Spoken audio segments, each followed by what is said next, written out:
Yo, we're back. What's going on, everybody? Back in LA, feeling good. Big hustle day. We definitely just got back from a really nice walk, getting out in nature, and I've just been really working on a lot of things, like a lot of the culture of my business right now. We have a really cool guest that's gonna be joining us here in a second. Someone that I really feel is a real unbelievable leader that's out here serving at the highest level. I really respect him and his wife, Chris Harder. So just it's been powerful. I think the last time I saw Chris, we were both on stage at one of the events that one of my friends put on in front of like thousands of people. Such powerful speakers. Him and his wife, they were so inspiring. So I'm going to bring on Chris now. We'll just talk about all things, just leadership, entrepreneurship, what he's going through right now as a leader, how he's, stepping up even more, how he's building his leadership brand, just things that he's learned. I mean, this guy has scaled his business to millions of dollars, and it's pretty cool. Here, just sent the request in now, so let's bring him on.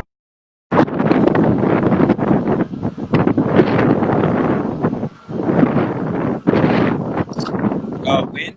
Chase it out. Yo, what's up, Chris? What's going on, buddy? How you doing? What's going on, brother? How are you?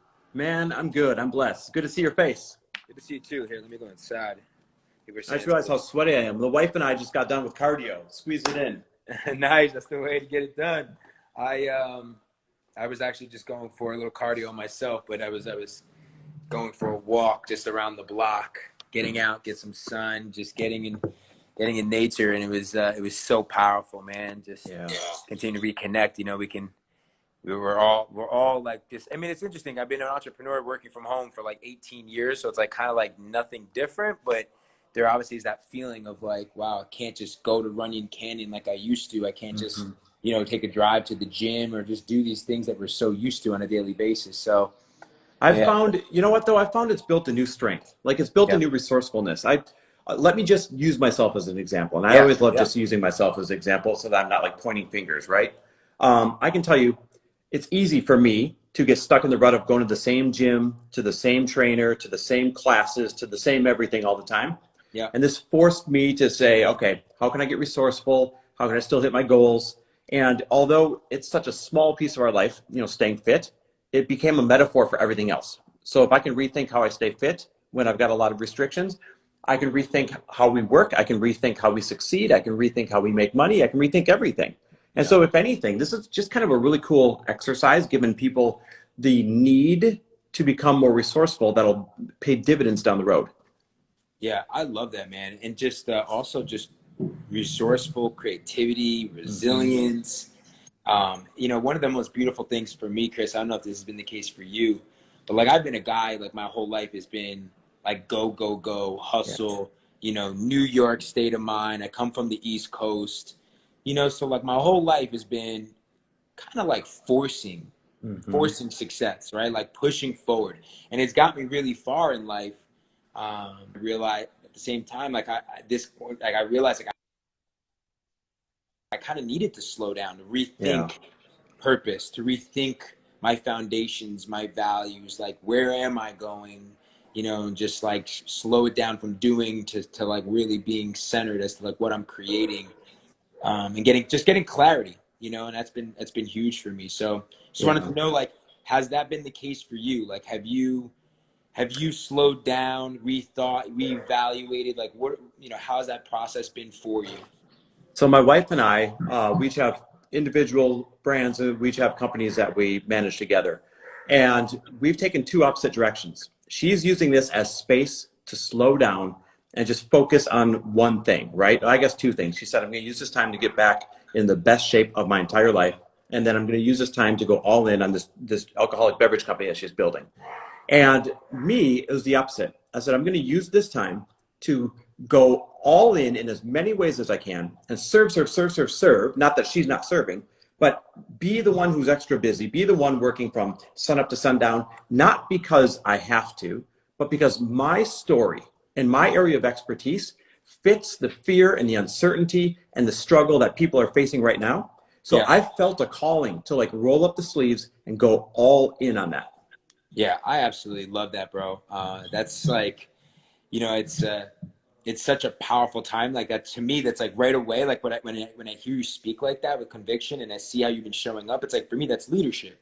Yeah. You know, and I think that every single person on this planet has an opportunity to be a leader, you know, right now. Like they've been called, you know, I feel like it's a God-given gift that, and really the world needs you to be a leader right now. Every single person needs to step up and truly know how to take ownership of their life and lead their life. I mean, so I kind of wanted to kind of hear from you, being someone who has been in the space of, you know, really helping people through transformation and personal development and business development. Like how can someone right now really truly step up to be more of a leader coming out of this?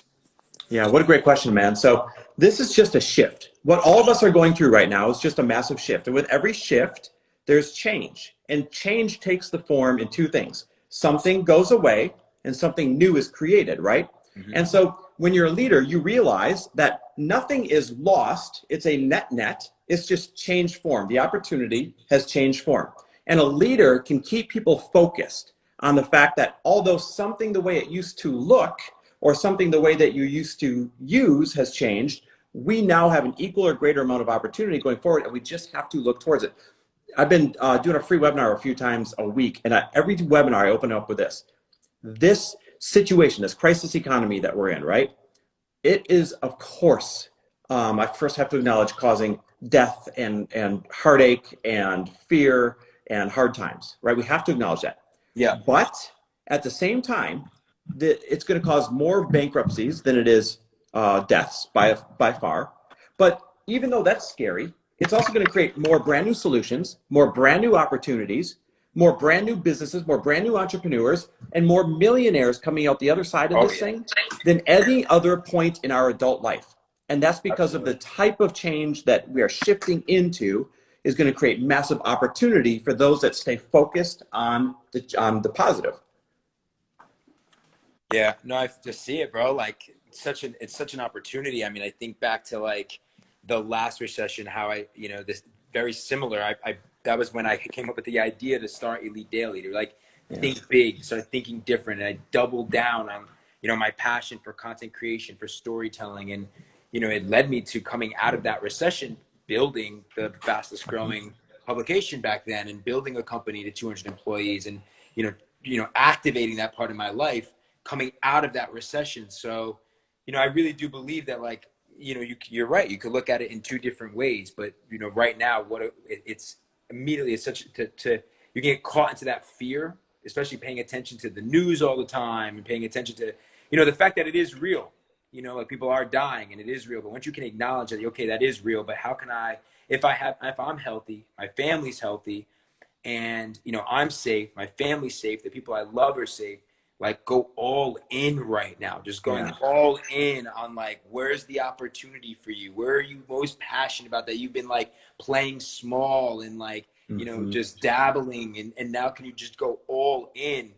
And, like what you're doing, Chris, like you've been working on your brand for how many years now? Like what point was it for you that you had this awakening, or if you want to call it an aha moment, of going all in on the work that you're doing today?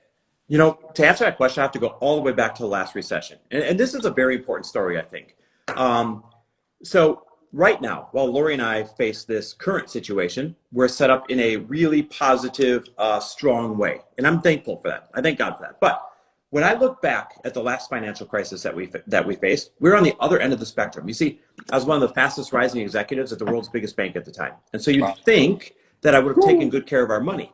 But I was young and arrogant and ignorant, and I thought it was going to last forever. And by the way, I'm not saying when you're young, that's what you are. I'm saying me personally. Those were my traits. Yeah. And I didn't take care of our money at all. And so even though I had a great career, when the music stopped, I was left holding a bag of garbage. And that bag of garbage was a house that was way too big that we just finished building. It was a bunch of cars. It was a bunch of debt. It was a bunch of things. And I had to face the music, right? And I went home. I told Lori, I'm like, babe, I got laid off, and the bad news is we need to sell this house. We need to sell the cars. We need to get rid of everything. We need to start over. And the one thing that we did, Gerard, that really ended up in our favor was, and I really want to paint the picture for you. We were living in one of these neighborhoods full of McMansions and, all new homes and all that stuff. And there was a lot of judgmental ego in that neighborhood. And I was part of it back then. And I remember when we moved in, we were really young, we were in our upper 20s at the time. And the neighbors almost had that era of like, why is this young couple without kids moving into building a home like this? And so it felt like an I told you so moment when this happened to Lori and I. At least that was our story around it. And we got to the point where in order to start over, not only do we have to sell everything that I told you about, we had to short sell that home that we had just bought, but this is the key move. We ended up listing every single belonging that we had, the furniture, the art, the grill, the TVs, you name it, on Craigslist. And car after car pulled up in front of my house with the neighbors watching, and person after person walked in through my front door, and they bargained for the couch, and they bargained for the chairs, and they bargained for the TVs, they bargained for whatever they wanted, and they walked out with my belongings in front of the neighbors. Now, this was the most humiliating, worst low moment of my adult life up till that moment. And while I'm not going to convince anybody that it felt good, I will convince them that this became the turning point that allowed us to invent who we are today. So let me finish this story real quick. I took that cash from selling all that stuff and swallowing my pride and swallowing my ego. And we moved into a tiny little 900 square foot apartment. Wow. And we took that cash, we prepaid 12 months rent. That's all that we had. And with that runway. Chris, do you mind? You're frozen, just so you know.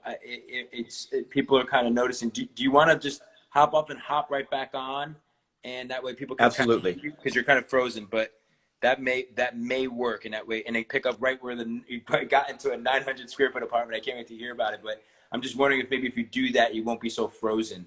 I thought it was just me, but it's others are noticing it as well.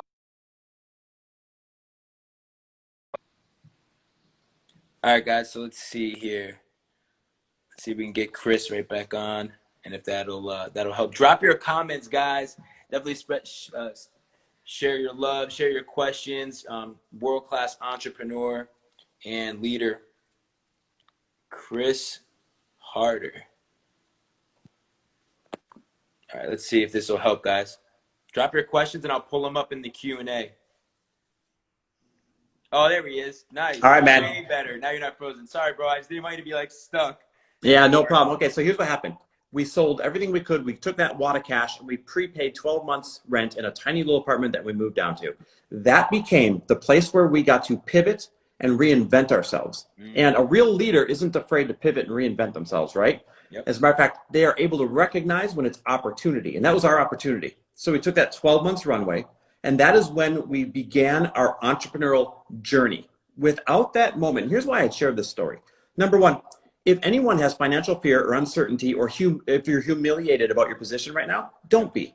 Because we've all been there at some point, right? Facts. And Yeah. you were doing the best you can with the information that you were given. So great, you got a chance to choose again, just like I had a chance to choose again. Yeah. But more importantly, I share that story so that people know when I teach, when I come on here, when I talk about anything that they should be doing, I don't teach from the place of, oh, look at all the businesses we have. I teach from the place of knowing what it's like to be in their shoes and to have to build something from below zero. That's the place that I want to teach from. Yeah. And then third and most important, I share that story so that anyone who's listening, if they feel like they have no options, if they're scared, if they feel like they're down and out, and if they feel like this is a dark time for them, this could actually be the greatest gift they've ever gotten. It won't feel like it in the moment. For sure. It won't feel like it in the moment. I'm not here to convince you that it will. But I can tell you, when you look back on it, you'll be able to see the magic in this moment where you finally had the urgency to pivot, where you finally had the need to pivot. And we know that humans only act for pleasure or to avoid pain, and avoiding pain is an even stronger motivator. Yeah. And so this might be the moment that is motivating somebody who's listening right now. Hell yeah. Because they're just going to avoid the pain of having their back against the wall. And so we wouldn't even be on this thing today. You and I wouldn't have been on that stage together last when I saw you without that moment. Yeah, I 100% agree.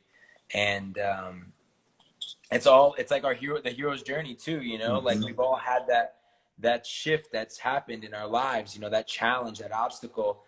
And you have two choices, right? It's like the movie The Matrix, the red pill or the blue pill. And it's like, dive into the fear, you know, and this is your opportunity to reinvent yourself, to completely stop playing small, go after it. You know, I like to think of like the fact that this could be that sacred time that you look back on one day and tell your great grandkids, tell your kids, you know, look back and say, yeah, you know, I remember that quarantine time, and that was the time that I decided to go all in on me. I decided to go all in on that business, and you know, and look back at this moment to say like, this was the moment. This was that like pivotal moment in your life where you were able to like truly take ownership and of like all the possibilities that have been with you. Yeah. I'm seeing some questions, Gerard. You're spot on, man. I'm seeing some questions where someone's like, hey, what's the best side hustle to start right now? What if I'm down and out?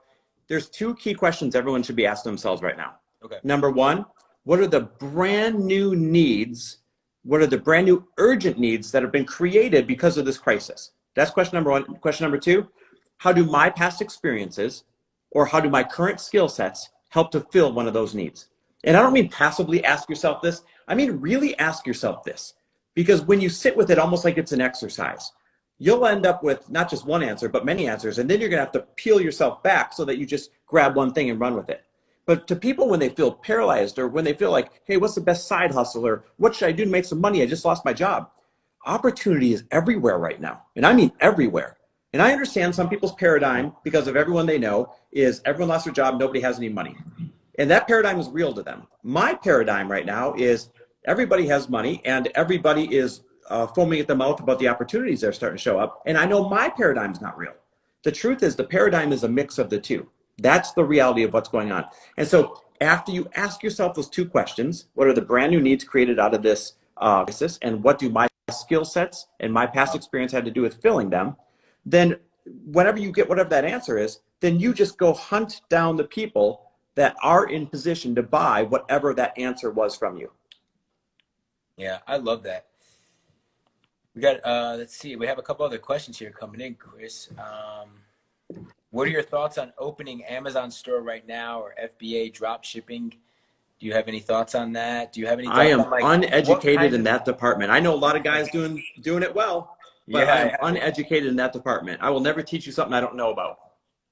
Yeah, I love that. Well, talk to me a little bit just about something individually for you, Chris. Like, has there been anything that's come up that you've learned during this quarantine that is something that you personally have, you know, was a shadow of yours, something that you've healed, or something that you realize that, like, you know, I have to kind of go and, you know, level up in this department of my life? Like, what has been the thing for you? I think every single person, you know, can see this as an opportunity, can go and find that hustle, can go and, you know, actually reinvent themselves.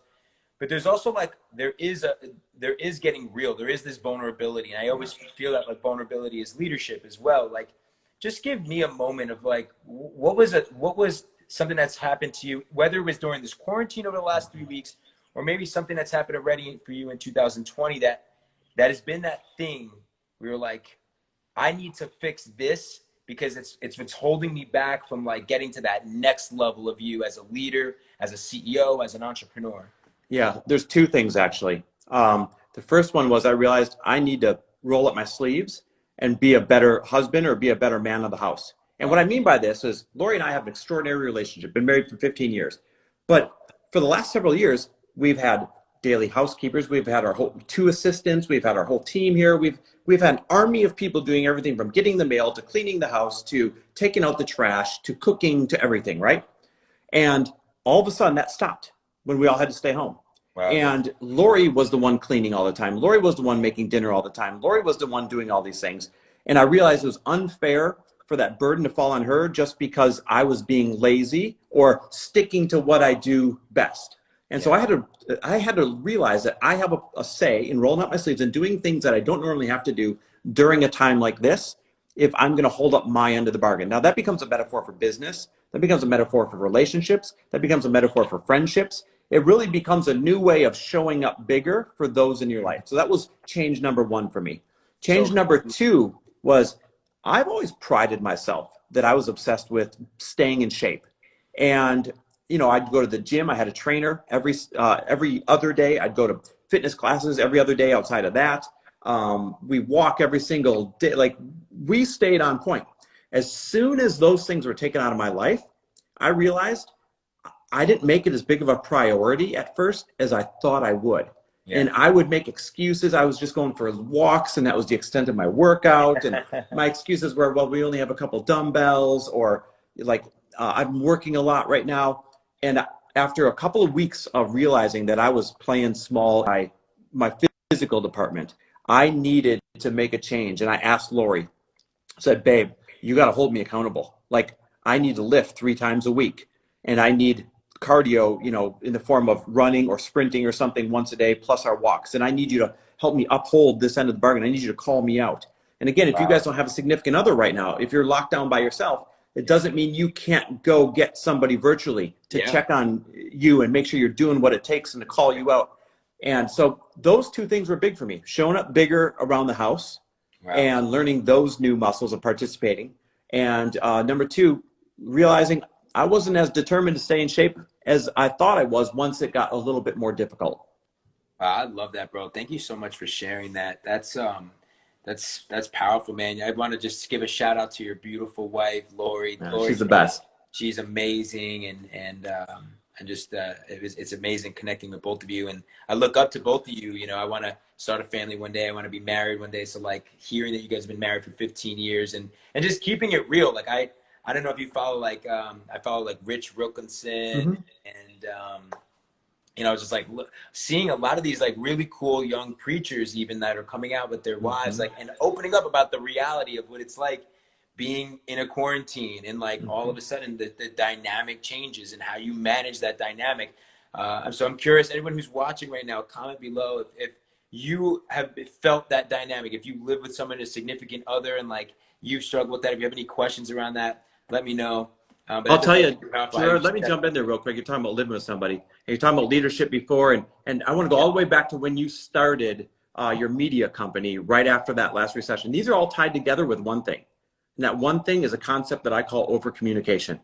And over-communication is key, but especially when you're facing any kind of crisis. Over-communication with your team members, if you guys have employees, key. You have to tell them more than you think they need to know. You have to communicate with them more often than you think you need. You need to ask them how they're doing more often than you normally do. Communicating with your significant other, over-communicating during a time like this. Same thing. You got to make sure that you're extra present with them. You got to make sure that you're asking how they're doing twice as much. You need to make sure that you're making yourself twice as available. And even like over-communicating with, whether it's your fans, your followers, your customers. If you got customers right now, let me tell you something.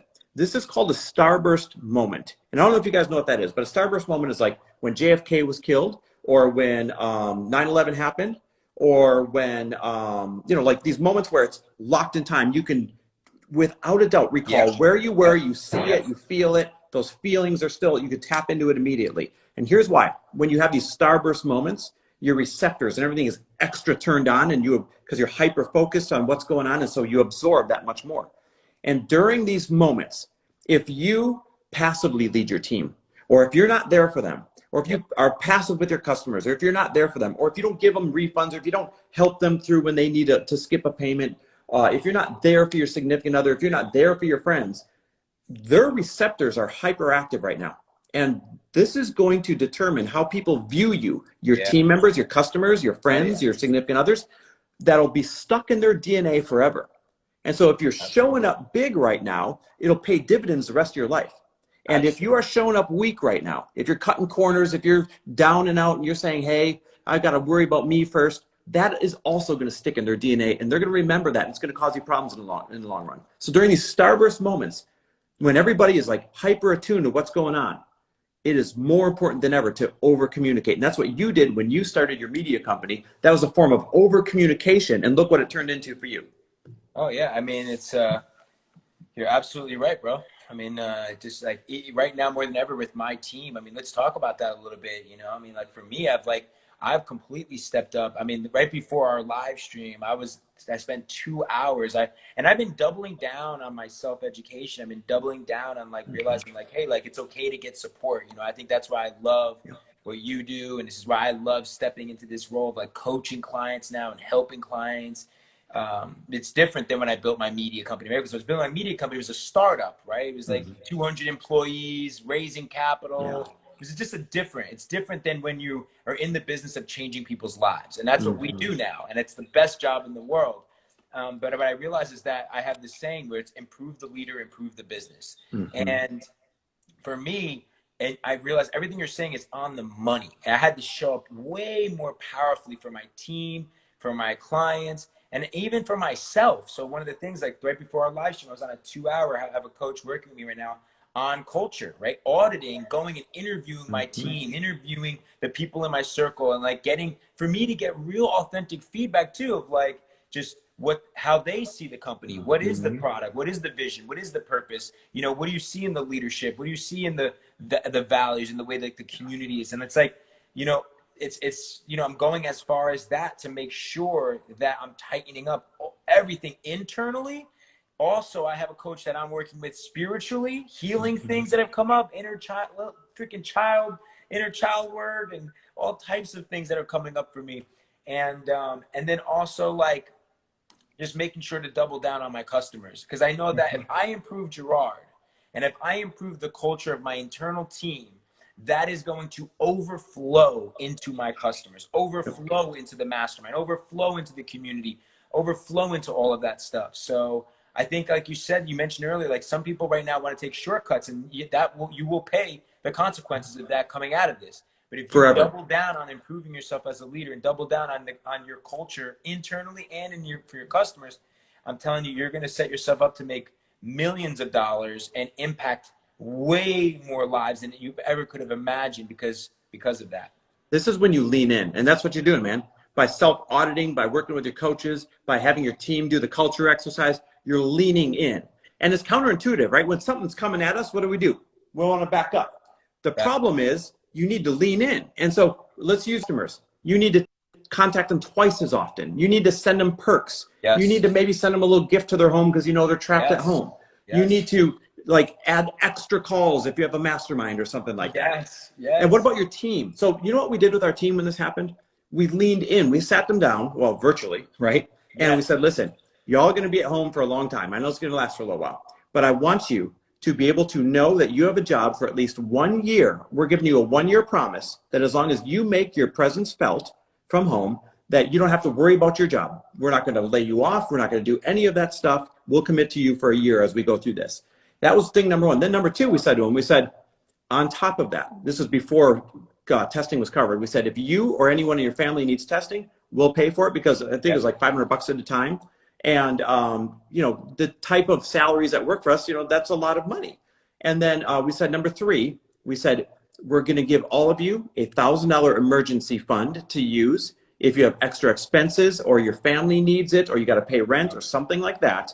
We'll give you an additional $1,000 emergency fund each to use during this time. Now, this is a time where we could have been like, oh no, what's going on with revenue? Let's pull back. Let's cut somebody. Let's maybe take away a perk. But we made up extra perks because this is the time you lean in, and they will be with you forever. They will run through a wall for you. So your customers, your family, your friends, your team, everybody lean into this thing. Yeah, I love it. I love it. Amazing advice, Chris. What are you seeing with your clients? I mean, talk to me a little bit about, like, I think we have a similar business model. You know, I have clients that are like doing better than they were even before the freaking quarantine. Yes. Making more money, more impact. But what are some common themes that you're seeing with some of the clients? And then maybe we can kind of dive in a little bit more into just giving some tips, right? Like, so if you are a coach right now, if you are a coach, a thought leader that's building your business online, what are some things that you think that you can be doing right now outside of like doubling down on your current customers, but to attract new audience, attract a new customer? What would be some advice you would have there? So a few things. First of all, if you guys are not building lists right now, there'll never be a cheaper time to do it. Facebook ads, Instagram ads, all of those things are cheaper because in a crisis economy, all the scared entrepreneurs and all of the bigger companies that just have to slash budgets, wasn't one of the first budgets they pull? Marketing. And when they pull marketing, that means that there is less demand and oversupply for things like Facebook ads, Instagram, Google ads. So we've got clients that are getting, 10,000 quality leads for $8,900, 89 cents a lead. That's unheard of. It used to be $3-4 a lead. So number one, lean into your marketing. Don't cut your marketing. It'll never be cheaper. Number two, if every word coming out of your mouth, whether you're a coach, whether you're selling something, doesn't matter. If every word coming out of your mouth, if every word coming out of your marketing has not shifted in order to talk about the pain that people are experiencing right now, then you're not going to be heard. But the reason why you said you got a lot of people that are making more money now, the same thing that we're experiencing over here, the ones who are shifting in order to take their product, take their pricing, take their message, and just turn it. Just turn it so it now talks about COVID, or turn it so it talks about financial fear, or turn it so it talks about immune system or extra health, whatever your area of expertise is. Turn it to fit the fears, and not only will you be heard, you will absolutely thrive. You'll do better than you did in the past. And here's why. There's a lot of generic coaching. There was a lot of generic messaging going on before this thing. And what this has done is this has become the great definer. By that, I mean, half the people ran away like, oh no, I'm scared. The other half, it made it easier to define how you're going to solve this problem, because people are now hyper attuned to the problem at hand. And so I'm telling you, this is the time to not only lean into your marketing budget, but this is the time to shift all your messaging and your products and everything else into talking exactly about the pain points that are going on right now. And then the very last thing, man, cash is king during a crisis economy. And when I say cash is king, I mean, this is not the time to be chasing down debt. This is not the time to be, wasting money. This is the time to accumulate and save as much liquidity as you possibly can. Because when you're an entrepreneur in a recession of any form, liquidity dries up. You've already seen it. Every major financial startup that did small business loans, they all went and they cut every single line of credit for businesses about 2 weeks ago. And so there's going to be more of that happening. That doesn't have to be a scary thing. It means you have to get more resourceful. Like in my story, when we sold absolutely everything to get the runway to go forward to invent ourselves. So make sure that you guys are stockpiling as much cash as possible. And if you don't have a lot on hand, you are getting creative in order to invent new income, and getting creative in order to create new cash so that you can stay liquid through a time where the world's on sale. Man, listen, the last thing I'll say is this, because I don't mean to rant, but this is the most important point. You have a lot of entrepreneurs watching, right? Yep. Okay. Guys, entrepreneurship in a recession is actually the best time to be an entrepreneur. Now stick with me here. What you don't realize is the world goes on sale. Talent goes on sale. Employees go on sale. Websites, the cost to build a website goes on sale. The cost for sales copy goes on sale. Real estate goes on sale. Commercial leases go on sale. Raw materials go on sale because of the decline. And so if you're building a business, if you're pivoting, if you're starting from scratch right now, it'll never be less expensive. It'll never be a better bargain to build your website, to get your sales copy, to build your funnel, to rent that space where you can negotiate a good lease right now, to get the raw materials, because people are dying to do business and they're discounting left and right. So you can build a business cheaper in a recession than you can during good times. And what's on the other end of a recession? Not too far away, years and years of upward mobility. And so no matter how deep this recession gets, the deeper it gets, the cheaper it gets for you guys to build the machine right now, have the machine up and running so that when we have years of upward growth on the other end, you are primed to take advantage of it, and you built it at a fraction of the cost. I love it, bro. Great advice. Chris, a few more questions, man. Thank you. First of all, again, man, thank you so much for taking time. I really appreciate it. The community appreciates it. We know you're a busy guy, and I actually want to talk to you about kind of just how you're investing too, because I know you're an investor as well. You have multiple companies, but we got a question here from Chris who said, before we get into that, he said, did speaking from the heart take practice? I feel it, but I fuck up at speaking my feelings into the right words. And Chris, you've been on stages all over the world, your social media, everything. So, what would you say to something like that? When I stopped caring about how I looked, and I want you guys to understand this, I don't say this lightly. I struggled with confidence and ego for a long time. It was a struggle to the point where I had to, when we lost everything, I had to just face the music and say, I needed to change my value system on what I thought was important, right? And I literally created this saying, ego is your greatest overhead, because it cost me more than anything else that any bad decision I ever made in life, Gerard. Ego cost me more. Oh, yeah. And so when I finally set my ego aside, and when I cared more about the value I was giving and who needed to receive it instead of how I looked or how I sounded or if it was well practiced. When I cared more about, hey, I'm going to just say whatever's on the heart and the right people that'll hear it, they need to hear it. That's when everything just opened right up. And I know it's uncomfortable, but damn it, everything worth having in life is usually uncomfortable at first. And so to that individual that asked that, I know it's on everyone else's mind too. Start caring about just getting your message out there for the person that needs to hear it, and don't care about how it looks or sounds or anything like that. And before you know it, you'll have done it so many times because now you're not scared that it'll just naturally get polished. Yep, I agree. You know, I talk about this on some of the lives, guys, but maybe you haven't heard it, but it's the getting rid of the FOPO, the fear of people's opinions. You know, one of the things I just heard, Chris, it's really powerful. I just read this, but Harvard came out with a study that every single one of us has something in the brain that actually causes us to worry what other people think of us. And I used to think that it was just me, or maybe there were some people that related to me in that sense. But literally, and then if you think about the conditioning we went through in high school, prom king, queen, like there's judgment, comparison. But literally, like every one of us has gone through that. So once you can acknowledge that and then let go of the fear of what other people think of you and just say, I'm going to just speak my damn truth, speak my heart, and own your uniqueness. Like I used to be fearful because I was a Latino kid, you know, coming in as a thought leader. I didn't see a lot of Latinos out here doing what I do.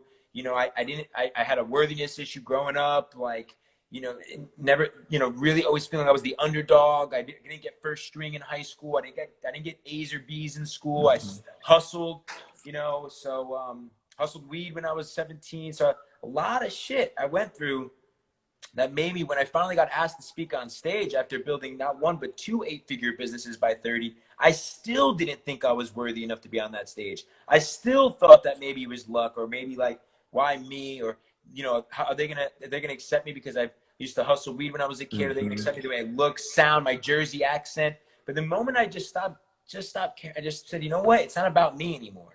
It's about my audience. It's about the people out there. It's about maybe the young entrepreneur that does sound like me or look like me or going through what I went through in life. And maybe that one person who's watching right now that ultimately can start to say, you know what? If he did it, I could do it too. You know, and be inspired to take action. So thanks for sharing that, Chris. I love that. Chris, what, you know, talk to me, like, what are you doing right now as far as money investing? I know you said be conservative. Now's the time to triple down on like your expertise, really adapt to the pain points of where your customer is. You talked about being like tripling down on your team, you know, and making them feel obviously that you're there for them. Tripling down on your customers, but you also mentioned being conservative, save cash. But like, where's your head at with the economy and investing? I know you have a few different investments into some product companies and things like that. I'm just curious, bro. Like, how do you determine if you're going to invest into something, and then how, you know, is it something you recommend? Do you think that people should be diversifying and owning multiple businesses and investing coming out of something like this? Yeah, I absolutely do, if you're in the position to do it, right? So I guess first and foremost, invest in yourself so that you can create a lean, mean, income-producing machine, right? And then the income that you produce, guys, that is not the crop, that is the seed. And so you take that seed and you go plant it in places that'll turn into the crop. And then when you have a crop, that's when you start buying the things that you want, or the house that you want, or the trips that you want, and all that stuff. So first of all, let me just start by saying that's the order that you got to go in. But when you got a lot of seed and you want to start putting it in some places for crop, one of the very first no-brainer places to put it is in a low-fee index fund. Here's why. If you look at the history of the market, first of all, it's one of the most efficient vehicles out there. But when you look at the history of the market, from the time that we started measuring it to now, including every bubble, every burst, every up, every down, it's given an average of almost 11% year over year annual returns, right? And so if you don't want to try and pick the right stocks, if you don't want to try and pick the right companies, start with a Vanguard low-fee, what's the word I'm looking for? Index fund, right? So now, after you've done that as a base, let's start getting a little more aggressive. And I'm not giving financial advice, by the way. I'm just sharing what I do, okay? Yeah. So after that, if you want to start picking and choosing a few different companies, guys, the stock market's on sale. And no one is smart enough.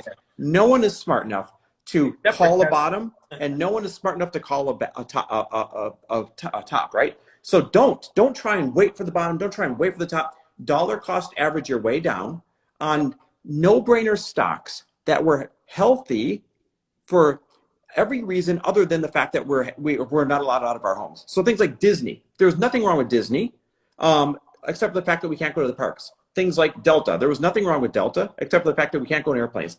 Marriott, there's nothing wrong with Marriott, except for the fact that we can't go to the Ritz right now or Marriott. Right. Boeing, no one will let Boeing fail. They're just in the worst moment of their lives, right? So Berkshire Hathaway, they were down every time it's gone down. I've been able to snap some of that up. So the point is, ask yourself, what companies are hurting that were fundamentally strong only because people are not allowed out of their homes? Because when the music starts up again, you'll watch that skyrocket. And then the third thing is, you were asking about companies. I love investing in startups, but they got to be the right startups. Yep. And here's my little list of criteria. Number one, I'm always betting on the horse. In other words, the entrepreneur, the pedigree. Have they built and sold a company before, or is this their first time? Because I don't care how good the idea is. Give me the best idea in the world and a bad entrepreneur, it's not going to go anywhere. But so true. Give me the inverse. Give me a mediocre product and a great entrepreneur, it's going somewhere, right? Yep. So I've been on the person first and foremost. Second, the product, right? Second, the product. Is it innovative? But is it innovative in a space that's already proven? I hate when people are like, this is going to be the first product in a brand new space. We're going to invent this sector. I'm like, you know how much time and money goes into that? Give me a interrupter in a proven space. So product number two. Number three is what will I do to move the needle? I want to make sure that I'm able to move the needle, or I'm not interested in investing. It's gambling. If you can't lend your expertise, your audience, connections, something, if you can't move the needle for your investment when it comes to investing in a company, then it's just gambling at that point. Yes. And my fourth thing is this: how much runway do they have? What is their liquidity plan? And how realistic is their plan all the way to an exit? You know, a lot of people forget that. They'll nail the first three, they'll be all excited about it, and they won't take a look at the books. And they won't realize they have 3 months runway, and an exit is not for 3, 4, 5 years down the road. And they're going to be diluting your investment because they're about to have to go out and do another big raise if they can even get it. So those are the four things I look for, and I must check all 4 boxes if I'm going to get involved. Yeah, I love that. I love that. All right, bro. I got one more question from John here, and then we'll kind of wrap up, bro. But he had a question that said, coming from a financial industry, how did you choose entrepreneurship over a stable income? Great question. So even though I was in banking in a way that I had no limit on what I could make. And ever since, so I got booted out of college because I didn't want to be there. And I remember my parents were devastated. I was excited because I was like, I want to be out there participating in the economy. And I chose a job in car sales. Why? I liked cars, and they had no cap on what you could make. You eat what you kill. And so from a very early on point in my life, when I got booted out of college, I only wanted to be involved in situations where I eat what I kill and had no limit. And I went from the car business into banking. And banking, my salary was no more than 1/4 to 1/3. All the rest of it was made up in bonuses and commissions and all that stuff. So once again, no cap to what you could make. You would eat what you killed. Unfortunately, I didn't take care of any of that money. Thank God for the lesson of 2008, 2009. And then same thing with entrepreneurship. When I was forced out of the financial sector and my back was against the wall, that's when Lori and I said, never again. And we started her brand, and we went all in on her brand. And that's when I took a partnership in that mortgage bank, mortgage brokerage, and we built it into a mortgage bank and sold it. Nice. Right? During the tail end of the recession, man. All because those were positions where I could eat what I killed. And so my advice is this: when you're looking for security, because this question was exactly, how do you come from financial industry? How do you choose entrepreneurship over stable income? A stable income is one of the most demotivating lies out there. The reason I say it's demotivating is no matter if you work hard or if you work, pretty good, you can't affect that income. That's number one. Number two, when I say it's a misleading situation, nothing is stable. Nothing is guaranteed. And all we have to do is look at the situation right now, or look at 2008, 2009. when people thought that they were in lifelong careers, and in a matter of months or days or weeks, that stable income was gone. So I would rather be in a position where I know what's going on in the books, where I know I've built the muscles to be able to pivot, and where I know that entrepreneurship is not the product, it's the entrepreneur. And when you put yourself into that position, you control your own destiny. You'll never control the circumstances like right now, but you'll control your own destiny. Facts. I love that. Yes, you have the ability to take ownership of your destiny. I love that. Well, Chris, man, thank you so much for taking some time. What last piece of advice for those watching, for them to really be the leader right now, wherever they are in their lives, whatever their journey is on their leader's journey of, whether they're entrepreneur or they're sitting at home and they lost their job, or they're figuring things out, or there's someone who's like crushing it right now, right? The coach is like, what would be your last piece of advice for someone out there, for them to develop themselves as a more powerful leader coming out of this? Here's my advice. All of you are leaders, but the people who are acting like a leader right now are the ones who are being the brightest, most certain, loudest individuals, making themselves available. And here's why. In a time like this, people are seeking two things.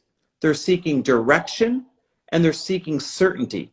And in a time where people are reaching out and begging for direction and certainty, most people, most leaders have retreated. They've gone to a dark place. They've disappeared for a while. Whatever their reason is, that's okay. I'm not here to judge.